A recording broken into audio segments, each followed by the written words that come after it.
भगवंताचं मंदिर आहे ना, आम्ही तिथं सुद्धा कथा करून आलोय भगवंताच्या मंदिरात. हां, तिथं जाऊन बघा, भगवंताचं मंदिर आहे ना, त्या मंदिरामध्ये, भगवंताच्या मंदिरामध्ये अंबरीश नावाचा राजा, आणि आजही महाराज त्या अंबरीशीच्या डोक्यावर भगवंतानं हात ठेवलेला आहे. असं बार्शी गाव आहे. त्या बार्शीमध्ये घडलेला प्रकार आहे. अंबरीश नावाचा राजा बार्शीमध्ये राहत होता आणि त्यानं साधन द्वादशीचं व्रत त्या ठिकाणी केलं. साधन द्वादशीचं व्रत 1 वर्षाचं, 1 वर्षभर त्यानं व्रत केलं आणि वर्षभर व्रत त्या ठिकाणी करून त्या व्रताची सांगता त्याला करायची होती. तो दिवस त्या ठिकाणी आला. अनेक साधू संत त्यानं बोलवले. आनंद होत होता, कारण साधन द्वादशीचं वर्षाचं व्रत पूर्ण होते. अनेक साधू संत त्या ठिकाणी बोलवले आणि तेवढ्यात व्रत त्याला सोडायचं. नेमकं दुर्वासा ऋषी आले. नेमकं दुर्वासा ऋषी त्या ठिकाणी आले. सगळे म्हणले, अरे तुझं इतकं भाग्य अंबरीश राजा, दुर्वासासारखे ऋषी तुझ्या व्रताच्या सांगतेला आले. मग तू दुर्वासाच्याच हातून पाणी घे आणि तुझं हे साधन द्वादशीचं व्रत त्या ठिकाणी सोड. पण काही वेळ होता. दुर्वासा ऋषी म्हणले, लगेच आपल्याला वेळ आहे ना म्हणले भरपूर. ते म्हणे आहे म्हणले, अजून आपल्याला व्रत सोडायला वेळ आहे. मग दुर्वासा म्हणले, तोपर्यंत मग मी आंघोळ करून येतो. दुर्वासा ऋषी गेले स्नान करण्याकरता आणि त्यांना तिकडंच वेळ झाला. तिकडं वेळ झाला आणि इकडं महाराज वेळ त्या ठिकाणी संपुष्टात आली, संपत आली. कारण जर त्या वेळेला जर त्यानं व्रत सोडलं नाही तर त्याला परत 1 वर्ष व्रत करावं लागत होतं. म्हणून सगळे साधू संत म्हणले, अरे दुर्वासा त्या ठिकाणी काही येत दिसत नाही, मग एक काम कर म्हणे, थोडं पाणी घे आणि व्रताची सांगता कर. असं म्हणलं. नेमकं त्याला एका साधूने पाणी दिलं. ते पाणी पिला, व्रत सोडलं. तेवढ्या दुर्वासा तिथं आले. ते म्हणले, अरे मला सांगितलं म्हणले माझ्या हातानं रोज सोडायचं, माझी वेळ त्या ठिकाणी माझी वाट पाहिली नाही म्हणले. दुर्वासाला इतका राग आला ना महाराज, दुर्वासाने त्याला शाप देऊन टाकला. जा, तुला शाप देतो म्हणले, तुला 10 गर्भवास सोसावे लागतील. किती गर्भवास? 10 गर्भवास सोसावे लागतील. आणि एवढं करून राहिले नाही, डोक्यातून एक केस उपटला, खाली आपटला. ते केसापासून एक कृत्य म्हणजे राक्षसी तयार झाली. ती राक्षसी इकडं त्रास द्यायला लागली महाराज अंबरीशाला.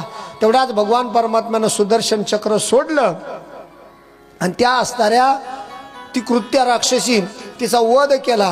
आणि वध केल्यानंतर महाराज ते चक्र ज्यानं सोडलं ना, ज्यानं ती कृत्याचं तयारी केली ती ना, त्या दुर्वासाच्या मागच पळायला लागलं. बरं किती दिवस पळावा? पळून 1 वर्षभर ते चक्र 1 वर्षभर दुर्वासाच्या मागं पळत होतं. दुर्वासा लपत फिरायचे. भगवान महादेवकडे गेले, म्हणले, अहो ते चक्र माझ्या मागं लागलं, त्याला थांबवा ना म्हणले. ते म्हणले, बघा असंच मेच दिलेलं आहे ते भगवान विष्णूला, पण माझा त्याच्यावर अधिकार राहिलेला नाही.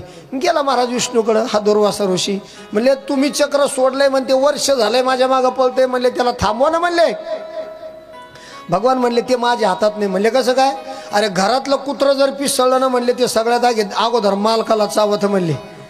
मग तसं ही गंमत आहे म्हणले. सुदर्शन चक्र मी सोडलं पण ते मायावरच धावत आहे म्हणले. आता मी त्याला मी हातात घेऊ शकत नाही, त्याला आवरू शकत नाही. मग तू अपमान कोणाचा केला? ते म्हणे अंबरीशाचा. म्हणले, होय, त्याचे पाय धर म्हणले.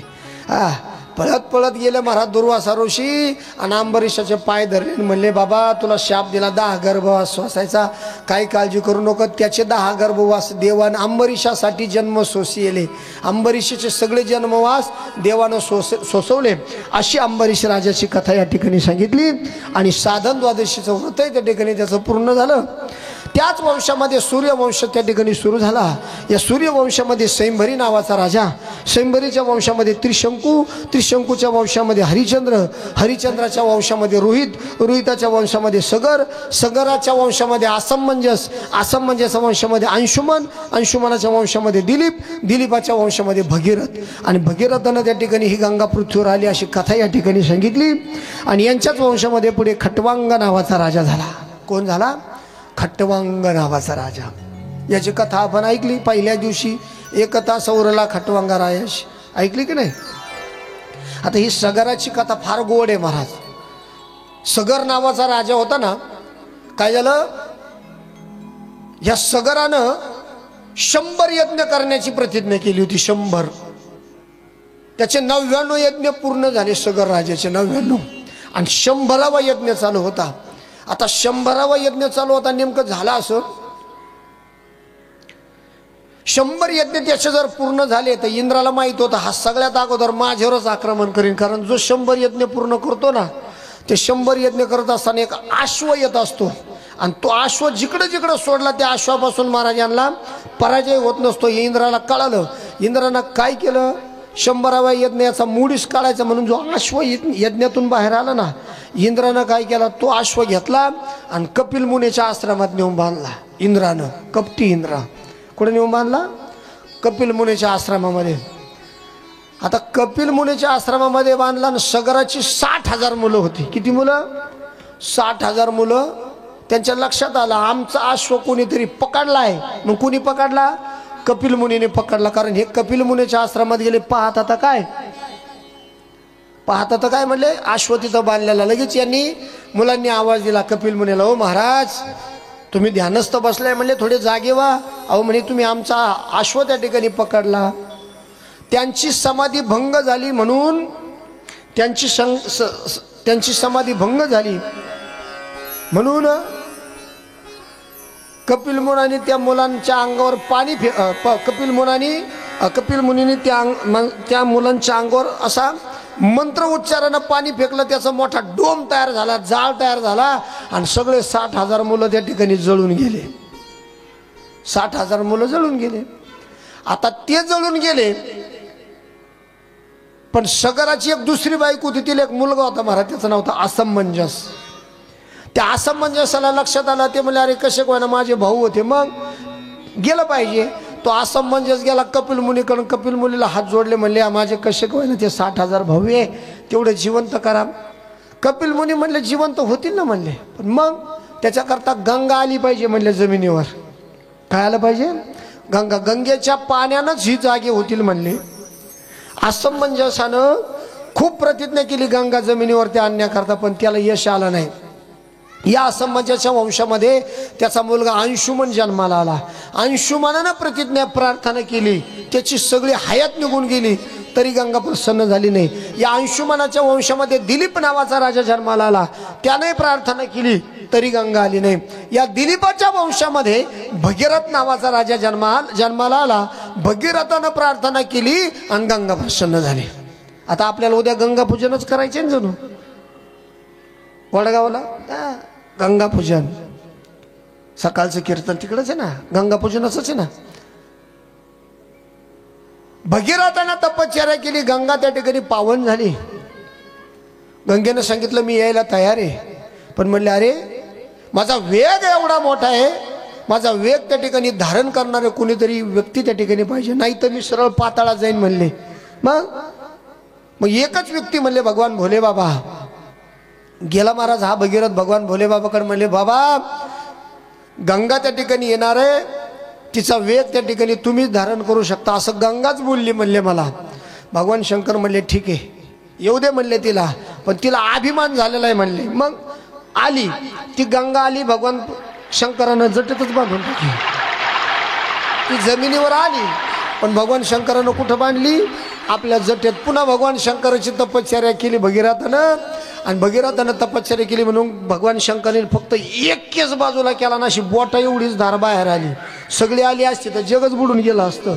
बोटा एवढीच धार बाहेर आली आणि ती गंगा प्रवाहित झाली. आता ती गंगा प्रवाहित झाली, पुढे जान्हू नावाचा एक राजा तपश्चर्याला बसलेला. या गंगेनं त्या हे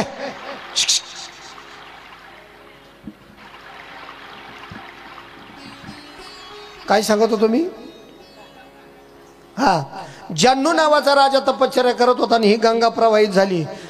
त्याला बुडवलं म्हणून जान्हू राजाने पिऊनच टाकली. जान्हू राजाने ती गंगाच पिऊन घेतली. आता पुन्हा भगीरथ तिथं गेला, म्हणले अहो सोडा ना म्हणले, मी एवढ्या दुरून आणली म्हणले, ती सोडा म्हणले. जन्नू नावाच्या राजानं आपली मांडी फाडली आणि त्या मांडीतून बाहेर काढली आणि मग ती गंगा पुढे प्रवाहित झाली. आणि प्रवाहित झाल्यानंतर जिथं राख झालेली होती ना मुलांची, त्या राखेवरती महाराज ती गंगा प्रवाहित झाली. आणि त्या राखेवरती प्रवाहित झाल्यानंतर महाराज ती सगळी मुलं त्या ठिकाणी जिवंत झाली. हे क्षेत्र आहे महाराज गंगासागर.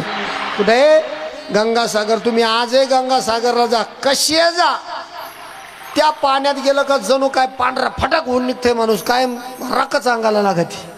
हे शास्त्र आहे तिथलं. गंगासागर, सगराची मुलं. मग अशा प्रकारची गंगा त्या ठिकाणी सांगितली.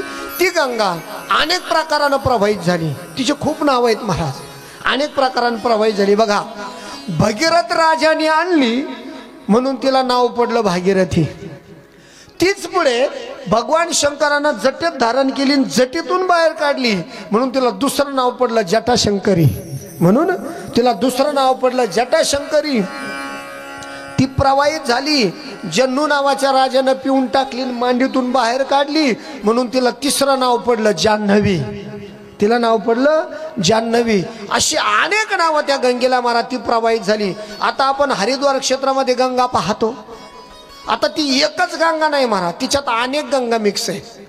ज्या वेळेला बद्रीनाथ मधून निघाली त्यावेळेला तिचं नाव होतं मंदाकिनी. हा, ज्या वेळेला बद्रीनाथ मधून निघाली तेव्हा तिचं नाव होतं मंदाकिनी. इकडून केदारनाथ वरून निघाली तिचं नाव होतं अलकनंदा. दोन्हींचा मिलाप झाला. मिलाप झाल्यानंतर देवप्रयागला आल्यानंतर ती मंदाकिनी लुप्त झाली आणि अलकनंदामध्ये, आणि तिथून फक्त देवप्रयाग पासून ती अलकनंदाच वाहू लागली. आणि अलकनंदा म्हणून वाहू लागली. पुढे पुढे पुढे तिकडून महाराज परत गंगोत्री यमुनेतीवरून त्या नद्या आल्या. भीमा आली आणि चंद्रभागा आली. तिथं दोन नद्या भीमा आणि चंद्रभागा त्या आल्या. त्या पुन्हा अलकनंदेमध्ये आल्या. त्याचं नाव आहे रुद्रप्रयाग. रुद्रप्रयागमध्ये तुम्ही आजही जाऊन बघा, दोन रंगाच्या दोन नद्या आहेत. एक पूर्ण गढूळ पाणी, निकीला पूर्ण बर्फाचं पाणी. जी बर्फाचे पाणी वाली ती अलकनंदा, निकून जी आली ती चंद्रभागा. इकून आली ती चंद्रभागा. ती आली, तिला दुसरं नाव तिच्यात दुसरी मिक्स झाली, तिचं नाव भीमा. आणि मग ते झाल्या एकत्र रुद्रप्रयागमध्ये. पुन्हा भीमा चंद्रभागा लुप्त झाली आणि ती पुन्हा अलकनंदा म्हणूनच वाहू लागली. पुढे पुढे अलकनंदा म्हणून वाहू लागली. आणि ज्या वेळेला ती ऋषिकेश क्षेत्रामध्ये आली, ऋषिकेश क्षेत्रामध्ये आल्यानंतर पुढे तिला नाव पडलं गंगा. अशी मोठी गंगा प्रवाहित आहे महाराज. तिला पुढे नाव पडलं गंगा. आणि अशी सगरपुत्राची कहाणी या ठिकाणी सांगितली आहे. आणि याच असणाऱ्या वंशामध्ये खटवंगा राजा, त्याच्या वंशामध्ये दीर्घभाऊच्या वंशामध्ये रघूच्या वंशामध्ये पृथुसवाच्या वंशामध्ये अजच्या वंशामध्ये जन्माला आला. त्याचं नाव होतं दशरथ. त्याचं नाव काय होतं? दशरथ. आणि या दशरथाला महाराज त्या ठिकाणी महाराज 3 राण्या होत्या, कौशल्या, सुमित्रा, कैकेयी. यांच्या वंशामध्ये अश्वमेध त्या ठिकाणी यज्ञ झाला आणि त्या पुत्रकामेशी यज्ञ झाला. आणि त्या यज्ञातून प्रभू श्री रामचंद्र, लक्ष्मण, भैया भरत आणि शत्रुघ्न चौघांचा जन्म झाला. आणि पुढचं रामायण सर्वांना माहिती आहे. रामायण एका श्लोकात रामायण सांगितलं भागवतात. एकच श्लोक आहे. एकच. काय श्लोक आहे का? आदो रामं तपोवनातिगमनं हत्वा मृग कांचनं वैदेही हरणं जटायुतरणं सुग्रीव संभाषणं बाली निर्दलं समुद्रतरणं लंकापुरी दहनं पश्चात रावण कुंभकर्ण हननं यत्तब्धी रामायणम. एवढंच रामायण आहे. राम लक्ष्मण त्या ठिकाणी जन्माला आले, गुरुगृहीत गेले. गुरुगृहीत गेल्यानंतर अहिल्याचा उद्धार झाला. सीता त्या ठिकाणी आणली. ती सीता रावणाने नेली. रावणाने नेल्यानंतर बाली आणि सुग्रीव 2 जण होते. त्याच्यापैकी देवानं सुग्रीवाची मदत केली, बालीला मारलं. सुग्रीव आणि हनुमंतराय सगळे एकत्र झाले. वानरसेना एकत्र झाली. राम सेतू बांधला, पलीकडे गेले. हनुमंतानं लंका जाळली. मी फास्ट बोलतो बरं का. 20-20 1 डे खेळायला टाईमच नाही आपल्याकडं.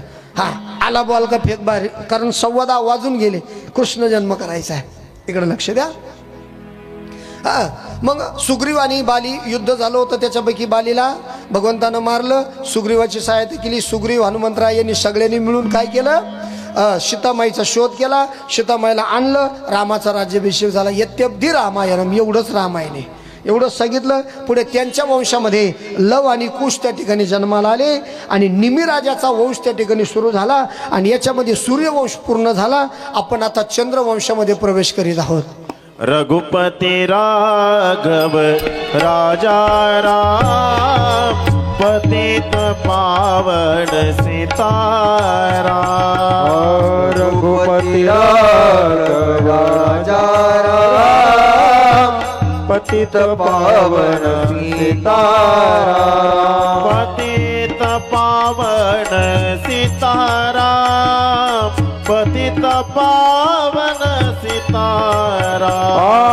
पतित पावन सीताराम. पतित पावन सीताराम रघुपती राघव सीताराम. राजा राम पतित पावन जय सीताराम. हो रघुपती राघव राजा राम पतित पावन सीताराम भगवान की जय. पुढे चंद्रवंश त्या ठिकाणी सांगितले. छोटा आहे महाराज 14 अध्यायामध्ये चंद्रवंशामध्ये त्या ठिकाणी पुरुरवाचा नावा राजा, या पुरुरवाच्या वंशामध्ये गादी नावाचा राजा जन्माला आला आणि गादीच्या वंशामध्ये विश्वामित्र राजा विश्वामित्र त्या ठिकाणी जन्माला आले. विश्वामित्र जन्माला आले. या विश्वामित्राची मुलगी रेणुका ती अतिशय पतिव्रत होती महाराज. ती दिली जमदग्नीला. कोणाला दिली? जमदग्नीला. जमदग्नी बरोबर तिचा विवाह झाला. एवढी महाराज ती पतिव्रता होती. ती पदरात पाणी आणत होती. पदरात एवढी पतिव्रता होती. पदरामध्ये पाणी घेऊन यायची. एक दिवस तिनं महाराज जलक्रीडा करताना पाहिलं, पाण्यामध्ये पाहिलं जलक्रीडा करणारी एक स्त्री पुरुष, आणि तिचं पातिव्रत भंग झालं. तिच्या पदरातच पाणी राहिना, आणि तिच्या पदरात पाणी राहिना. जमदग्नीच्या लक्षात आलं माझी बायको कुठंतरी चुकली म्हणले. मग हिच्या पदरात पाणी राहत होतं, ते राहत नाही. जमदग्नीला राग आला आणि जमदग्नीनं आपल्या मुलाला त्या ठिकाणी बोलवलं. सांगितलं हिचं मस्तक उडा. पहिल्या मुलानं सांगितलं नाही उडवणार. दुसऱ्या मुलाला सांगितलं नाही. तिसरा मुलगा त्याचं नाव होतं परशुराम. त्याला सांगितलं आईचं मस्तक उडव. त्यानं मागचा पुढचा विचार केला नाही. बापाने सांगितलं म्हणून आईचं मस्तकच उडून दिलं. आईचं मस्तकच उडून दिलं. बाप खुश झाले. वडील जमदग्नी म्हणले माग तुला काय मागायचं? म्हणले मला काय नाही मागत. मग माझे 2 भाऊ ना पहिले मारलेले ते भाऊ आणि माझ्या आईचं मस्तक परत आणून दे म्हणले मला. परशुरामानं ते परत मागं घेतलं. तिचं मस्तक उडवलं. तिचं नाव होतं रेणुका. म्हणून आजही जेवढे जेवढे रेणुका मातेचे मंदिर आहेत त्या मंदिरामध्ये फक्त तांदळा दिसतो. कशाचा? फक्त मुकुट दिसतो फक्त इथून. का? कारण जमदग्नीनं त्या असणाऱ्या परशुरामनं मुंडकं उडवलेलं आहे. अशा पद्धतीची ती रेणुका आजही महाराज ती भगवती तुमच्या आमच्या करता महाराज उपस्थित आहे. आपल्या इथं कुठंतरी मंदिर झालंय ना महाराज भवानी मातेचं. आत्ता प्राणप्रतिष्ठा झाली ना. हा माझी रेणुका माऊली कल्पवृक्षाची सावली, माझी रेणुका माऊली कल्पवृक्षाची सावली. हो माझी रेणुका माऊली कल्पवृक्षाची सावली, माझी रेणुका माऊली कल्पवृक्षाची सावली. हा केसरसी गाई गाई, हा केसरसी गाई गाई, वेगे धावतची पायी, वेगे धावतची पायी. आली तापल्या उन्हात नाही आळस मनात, आली तापल्या उन्हात नाही आळस मनात, माझी रेणुका माऊली कल्पवृक्षाची सावली, माझी रेणुका माऊली कल्पवृक्षाची सावली. बायकोपासून शूरसेन वसुदेव त्याला एक कन्या झाली पृथा. तिचंच नाव कुंती. तिचं चरित्र आपण पाहिलं. आणि यांच्याच वंशामध्ये भगवान श्रीकृष्ण रूपाने अवताराला येणार. आणि याचबरोबर 9वा स्कंद पूर्ण झाला. आपण 10व्या स्कंदामध्ये त्या ठिकाणी प्रवेश करीत आहोत. मी फक्त कथा सांगून घेतो आणि कथा सांगून कृष्ण जन्म करूया राहिलेला भाव त्या कथेचा जो भाव आहे तो आपण उद्या सुरुवातीला पाहूयात. कारण 10:30 वाजत आलेले जवळजवळ. म्हणून फक्त कथा सांगून घेतो 2 मिनिटात. कृष्ण जन्म करूया कथा उद्या सांगून घेतो. 10व्या स्कंदामध्ये भगवान त्या ठिकाणी अवतार धारण करणार आहे. पृथ्वीवर दैत्याचा पापाचा भार वाढला म्हणून ही पृथ्वी ब्रह्मदेवाकडे गेली. ब्रह्मदेवाला सांगितलं माझ्यावर पापाचा भार एवढा वाढला की देवा तुम्ही अवताराला यावं. वच्छरूप पृथ्वी ब्रह्म्यापाशी जाय नेत्री वाह्य त्रोय सांगत असे असं सांगितलं. मग ब्रह्मदेवानं सांगितल्यानुसार भगवान त्या ठिकाणी अवताराला येणार. कुठे येणार, कसे येणार, सगळं नियोजन प्रयोजन झालं. आहुक नावाचा जो राजा भोजवंशी, त्याला 2 मुलं होती. एकाचं नाव होतं उग्रसेन आणि दुसऱ्याचं नाव होतं देवक. उग्रसेनाला मुलगा झाला कंस आणि देवक राजा होता, त्याला 18 मुली होत्या. त्याच्यापैकी 7व्या नंबरची मुलगी होती देवकी. ती लग्नाच्या वयात आली. कंसाने विचार केला आपल्या बहिणीचं लग्न केलं पाहिजे.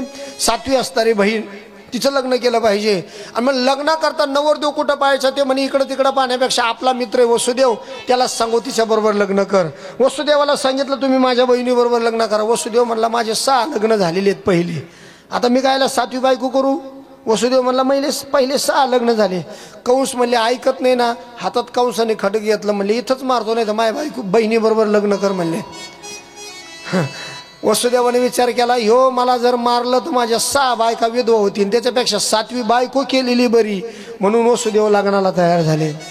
देवाची वरात, त्या देवाच्या बापाची वरात आहे महाराज. वसुदेव देवकी यांना रथात घेऊन त्या ठिकाणी कंस चालू लागला. त्यावेळेस आकाशवाणी झाली, कंसा जिच्या रथाचे सारथ्य पण करतो तिच्या पोटी 8वा येणं तो तुला मारील. कंसानं तो दोघांना बंदीखान्यात टाकलं. यथामती यथा अवकाश 1 2 3 4 5 6 मुलं, हे सगळं उद्या सांगतो. हे 6 मुलं कोण आहे, 7वा कोण आहे ना 8वा कसा आला हे सगळं उद्या सांगतो. फक्त कथा सांगून घेतो, कृष्ण जन्म करूयात. 6 मुलं त्या ठिकाणी मारले. 7वा योग मायेने उचलून भगवंताची वसुदेवाची दुसरी पत्नी रोहिणी तिच्या गर्भामध्ये नेऊन स्थापना केली. 8व्यांदा देवकी गरोदर आहे. रात्री 12 वाजता कारागृहामध्ये भगवान परमात्मा रात्री 12 वाजता 8 वर्षाची मूर्ती समोर आली. आता का आली, हे कोण होते, काय होतं हे सगळं उद्या सांगतो. फार सुंदर भाव याच्यातला, हे सगळं उद्या सुरुवातीला सांगून जाईल. मग 8व्या मुलाला त्या ठिकाणी जन्म दिला आणि त्याच 8व्या मुलाला वसुदेव त्या ठिकाणी पाठीत घेऊन निघाले. कुठं निघाले, नंदाच्या घराला भजने गोकुळाला. नंदाच्या घराला भजने गोकुळाला. नंदाच्या घराला भजने गोकुळाला. नंदाच्या घराला भजने गोकुळाला. माया उपजनी तेथे, हे मी मजनी येथे. माया उपजने हे म्हणती रक्ष पाळ, प्रेम्या मोहिने सकळ. हो मनसी रक्ष पाळते म्या मोहिने सकळ. नंदाच्या घराला भजने गोकुळाला. नंदाच्या घराला भजने गोकुळाला. नंदाच्या घराला भजने गोकुळाला. नंदाच्या घराला भजने गोकुळाला. सांगितलं मला इथं ठेवायचं नाही, मला कुठे घेऊन जायचं, नंदाच्या घराला मजनी गोकुळाला. मग वसुदेवानं का, वसुदेव कोण होती, यमुना काय, हे सगळं आपण उद्या पाहणार आहोत. आजची कथा आपण फक्त कृष्ण जन्मापर्यंत नेणार आहोत. मग वसुदेव त्या ठिकाणी महाराज घेऊन आपल्या असणाऱ्या टोपलीमध्ये घेऊन वसुदेवजी गोकुळाला जाण्याकरता निघाले. स्वागतम कृष्णा सुस्वागतम कृष्णा. स्वागतम कृष्णा शरणागतं कृष्णा. तं कृष्णा शरणागतं कृष्णा. स्वागतं कृष्णा सुस्वागतं कृष्णा. स्वागतम सुस्वागतम शरणागतम कृष्णा. हो स्वागतं सुस्वागतं शरणागतं कृष्णा. स्वागतम कृष्णा स्वागतम कृष्णा. स्वागतं कृष्णा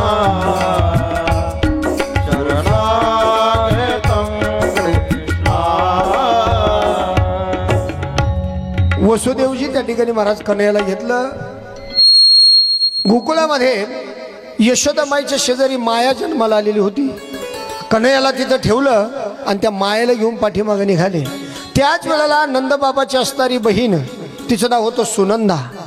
सर्वात अगोदर त्या सुनंदेनं पाहिलं की वहिनीनं छान, कारण भगवान आयोनी संभाव्य महाराज. माया तिथं आली, यशोदेला कळालंच नाही. त्या सुनंदेनं पाहिलं की भाभीनं सुंदर असणाऱ्या मुलाला जन्म दिला. त्यावेळेला सुनंदा धावत धावत भावाकडे गेली. भैया भैया लाला भयो असं म्हणल्याबरोबर महाराज नंदबाबानं आपल्या गळ्यातली नवरात्राची माळ काढली आणि सुनंद्याला त्या ठिकाणी बक्षीस देऊन टाकली. आणि ही बातमी महाराज सगळ्या गोकुळवासियांना कळाली. आणि मग सगळं गोकुळ महाराज भगवंताला पाहण्याकरता निघालं आणि सर्व गोकुळ त्या ठिकाणी आनंदानं विभोर होऊन नाचू लागलं. घोडिया तोरणे करती कथा गाती गाणे. भगवंताचं प्राकट्य झालं. सर्वजण त्या ठिकाणी आनंद घेत आहेत. करती कथा गाती गाणे. तोरणे कथा गाती गाणे. घोडिया तोरणे करती कथा गाती गाणे. गोल करायचं महाराज असं सर्व गोल का. किती सांगू मी सांगू कुणाला, किती सांगू मी सांगू कुणाला. आज आनंदी आनंद झाला, आज आनंदी आनंद झाला. किती सांगू मी सांगू कुणाला. सांगू मी सांगू कुणाला. आज आनंदी आनंद झाला. आज आनंदी आनंद झाला.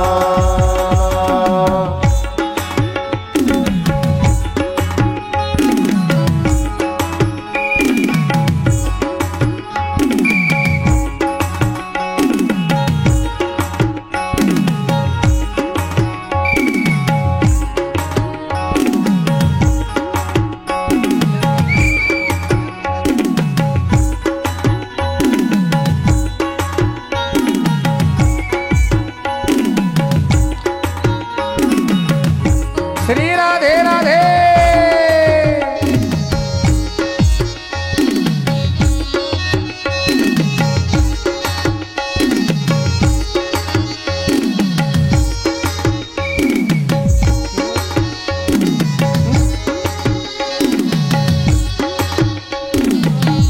आनंद घरानंद भयो रे. जय जय कन्हैया लाल की. नंद घरानंद भयो रे.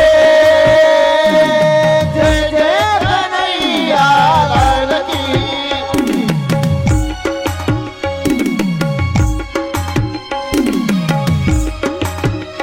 जय जय कन्हैया लाल की.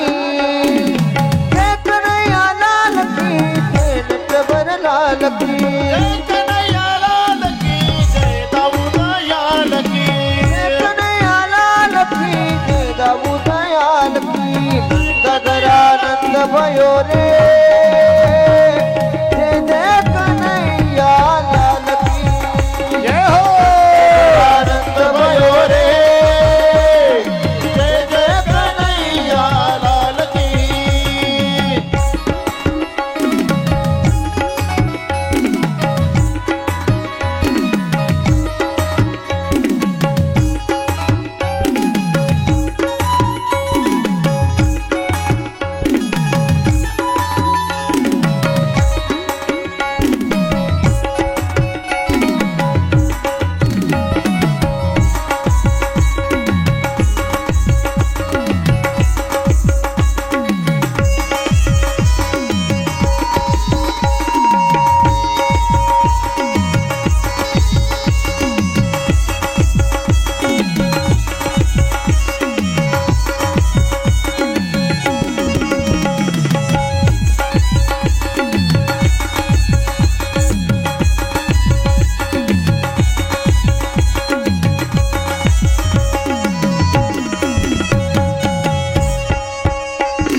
रास खेळू चला रंग उधळू चला रास खेळू चला रंग उधळू चला आला आला रे गाना आला.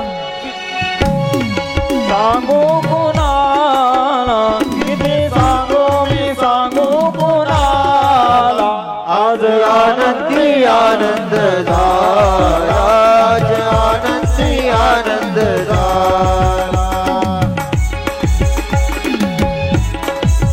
हे हो